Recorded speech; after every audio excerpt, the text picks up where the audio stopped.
This is another example using the quadratic formula. So we started with 2x squared equals 4x plus 1.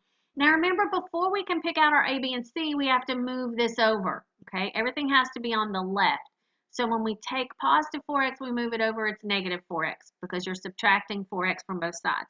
We take a positive 1, we move it over across the equals, it's negative 1 because you're subtracting 1 from both sides.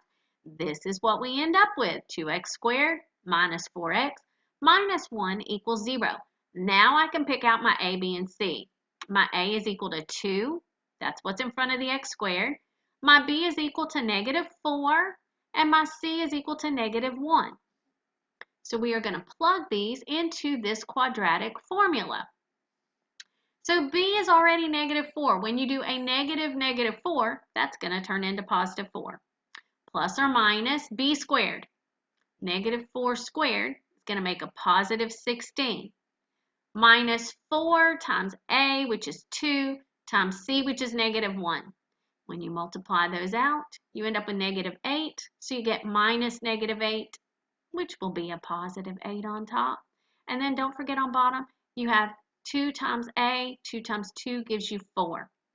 Now underneath this radical, when you add these together, you get 24. So we have 4 plus or minus square root of 24 over 4. Now square root of 24 is not a perfect square, so we have to break that down. So let's look at this. Square root of 24 would be 4 times 6, which is 2 times 2 times 2 times 3 if you've done it the factoring way before.